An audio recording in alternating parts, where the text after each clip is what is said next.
네, 비트코인에 빠지는 부자들이 늘어나면 가격은 어느 순간 다른 레벨로 올라가게 됩니다. 네, 그런 신호는 지금 계속해서 나오는 중입니다. 자, 그 얘기를 하겠습니다. 자, 두 개의 업체가 미국에서 솔라나 현물 ETF 신청을 했는데요.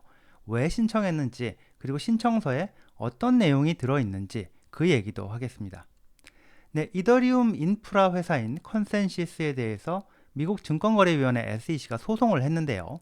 자, SEC가 이더리움 현물 ETF 1차 승인을 해주면서 이더리움 회사인 컨센시스에 대해서 이더리움 관련 소송은 안 하겠다 이랬었는데, 그렇지만 이더리움 소송은 안 하는 대신에 스테이킹 소송을 했습니다. 자, 그 얘기도 하겠습니다.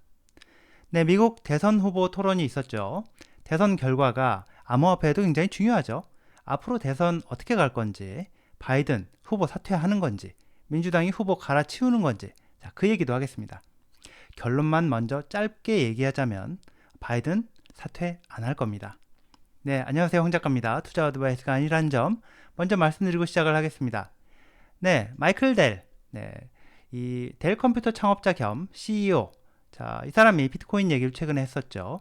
순 자산이 뭐 1000억 달러가 넘는 세계 최고 갑부 순위 10위권에 있는 이 사람이 비트코인과 관련해서 뭔가 감춰둔 비밀이 있는 걸로 보이는 그런 얘기를 하고 있습니다. 자, 보시면요, 이게 일주일 전에 이 사람이 올린 글과 그림인데요. 비트코인을 먹는 몬스터 그림을 이렇게 올렸습니다. 자, 이전 영상에서 언급하기도 했는데 마이클 델 이 사람 2014년에 일찌감치 자기네 제품을 비트코인 받고 판매를 했던 사람입니다. 그리고는 자, 그 후로 델 이 회사가 비트코인을 사들이고 있다거나 하는 그런 얘기는 나오지 않았었죠. 근데 최근에 갑자기 비트코인 얘기를 하고 있습니다. 1000억 달러 부자가 자, 개인적으로 비트코인을 몰래 사고 있는 건지, 아니면 회사 차원에서 비트코인을 자산으로 사들이겠다 이렇게 발표를 하거나 지금 사들이고 있는 건지, 자, 어느 경우든 굉장한 뉴스가 되겠죠.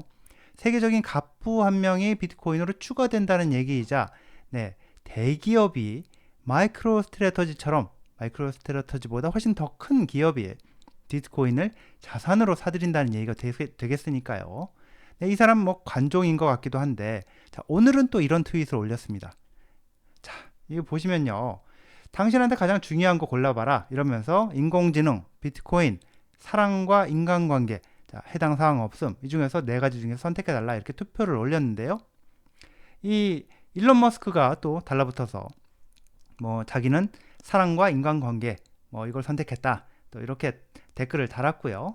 거기에다가 이 마이클 세일러를 비롯해서 비트코이너들이 댓글을 지금 막 올리고 있는 중입니다. 이렇게 막 올리고 있습니다. 보시면 네, 마이클 세일러도 이렇게 이런 걸 올려놨고요. 자, 이 8월 말이 지금 굉장히 기다려지는데요. 8월 29일, 네, 8월 29일에 바로 이렇게 델 컴퓨터, 정확하게는 델 테크놀로지스죠. 자, 이 회사의 실적 발표 날짜가 있습니다.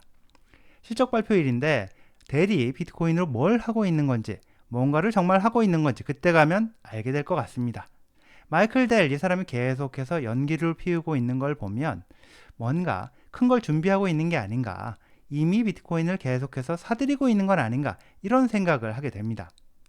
네, 이더리움 현물 ETF 사실상 승인이 됐고, 아마도 네, 7월 초순, 중순에는 최종 승인이 돼서 거래가 될 걸로 보이는데요.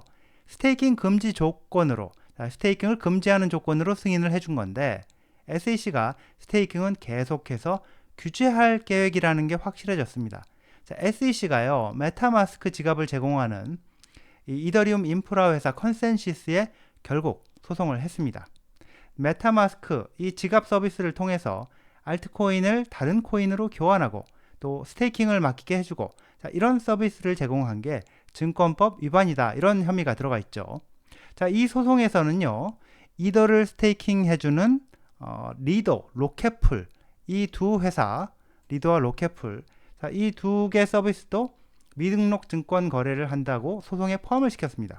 거래를 검증하기 위해서는 코인을 담보로 묻어야 되고, 그렇게 하면 사실상 담보로 묻은 거에 비례해서 코인으로 보상을 받는 게 이게 스테이킹인데, 이더리움, 솔라나 이런 거 다 스테이킹 코인이죠.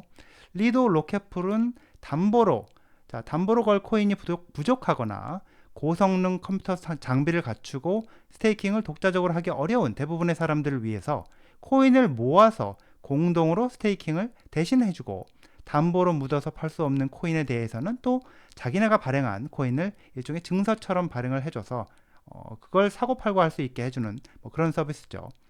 SEC가 당초에 이더리움이 스테이킹 코인이 되면서 이더리움 이더는 증권이다, 이렇게 내부적으로 규정을 하고, 컨센시스에 대해서도 이더를 거래한 부분에 대해서도 소송을 걸려고 했었는데, 뭐 아마도 백악관의 압력으로 갑자기 이더리움 현물 ETF 승인을 해주게 되면서 이더리움과 관련된 소송은 안 한다, 이렇게 포기를 했었습니다. 그렇지만 이렇게 컨센시스 소송을 하는 걸 보면 스테이킹은 증권 상품으로 보고 계속해서 규제를 하겠다는 게 확실해 보입니다. 네, 솔라나 현물 ETF, 이걸 미국에서 2개 업체가 SEC에 신청서를 냈는데요. 바이든 정권에서 승인을 해줄 가능성은 뭐 사실상 제로라고 봐야 되는데, 그럼에도 불구하고 신청한 이유는 정권이 바뀌면, 트럼프가 되면 내년 2월 최종 승인 결정 마감일에 그때까지 해줄 수도 있다, 이렇게 보고 신청을 한 걸로 보입니다. 신청서의 내용을 보면 자기네가 신청을 하면서도 이 정권에서는 안 되겠다, 이렇게 보고 있는 게 느껴집니다. 일단 당연한 거지만 스테이킹 안 한다, 스테이킹 뺀다, 이게 들어가 있습니다. 뭐 솔라나 솔코인이 지금 증권일 수 있다, 이 부분을 인정한다는 내용도 들어가 있는데, 그뿐만 아니라 SEC가 지금 여러 소송에서 솔라나가 증권이다, 이렇게 규정을 하고 소송을 하고 있기 때문에 소송 결과에 따라서 뭐 ETF 이걸 취소해야 될 수도 있다, 이런 내용도 담고 있습니다. 이게 바네크가 신청한 신청서인데요. 여기에도 들어있고 그런 내용이, 그리고 이게 21 쉐어즈가 신청한 그 신청서인데 여기에도 그런 내용이 들어가 있습니다. 현물 ETF 신청 뉴스가 나오면서요, 크게 올랐던 이더리움이 아니죠, 솔라나죠. 솔라나 가격, 어제를 보면 이렇게 많이 올랐었던 뭐 150불까지도 올라갔었군요. 지금 다시 좀 많이 떨어져 있는 상태입니다. 도로 많이 빠진 상태죠. 참고로 이 캐시우드의 아크는요, 지난번에 이더리움 현물 ETF 신청도 스테이킹 못하게 되니까 중간에 취소하고 안 했는데, 이번에 솔라나 현물 ETF 이것도 지금 21 쉐어즈가 신청을 한 거고요. 여기 보시면 이게 표지인데요. 여기 보시면 21 쉐어즈, 21 쉐어즈 코어 솔라나 ETF라고 되어 있고요. 아크 이름은 빠져 있습니다. 아크는 안 들어가 있습니다. 네, 미국 대선 후보 토론이 있었죠. CNN에서 주최한 토론이었는데, CNN이 토론 직후에 한 여론조사에서도 트럼프가 이겼다는 응답자가 67%가 나왔을 정도였던 그런 토론회였습니다. 영상을 직접 보시면 아시겠지만 이 바이든이 얘기할 때 무슨 말 하는지 알아듣기 힘들 정도로 말을 좀 더듬고 멍한 표정으로 서 있고 이러다 보니까 토론 끝나고 민주당에서 후보 교체해야 한다는 얘기가 터져나올 정도가 됐는데요. 미국의 주요 언론은 뉴욕타임즈, 워싱턴 포스트, CNN, MSNBC, NPR 등등 해서 미국의 주요 언론은, 그러니까 메인스트림 미디어는 거의 다 민주당 언론이고, 그리고 공화당 언론으로 폭스뉴스가 있다, 이렇게 구분을 해볼 수가 있을 것 같은데, 민주당 언론들이 바이든 사퇴 얘기를 할 정도로 어제 토론에 바이든이 좀 안 좋았습니다. 뉴욕타임즈가요, 오죽했으면 뉴욕타임즈가 조국을 위해 봉사하기 위해 바이든 대통령은 경선에서 물러나야 한다, 후보 사퇴하라는 얘기죠. 이게 사설입니다. 뉴욕타임즈의 이 사설이 이런 제목을 띄고 나갈 정도가 됐는데요. 거기다가 또 뉴욕타임즈 칼럼니스트 폴 크루그만이요, 이렇게 또 트위터에 글을 올렸는데, 최근까지도 이 바이든을 지원해왔던, 바이든은 건강 상태가 아주 좋고 훌륭한 대선 후보다, 이렇게까지 최근까지 이렇게 지원을 해왔던 폴 크루그만 같은 사람도 바이든이 부통령 카말라 해리스를 위해서 물러나야 한다고 주장하는 내용을 올리겠다, 이렇게 예고를 하기도 했죠. 바이든이 경선에서 탈락하기로 결정을 하면, 경선에서 물러나기로 결정하면 그러면 어떻게 되는 거냐, 이런 내용을 또 CNN에서 분석 기사를 쓰기도 했고요.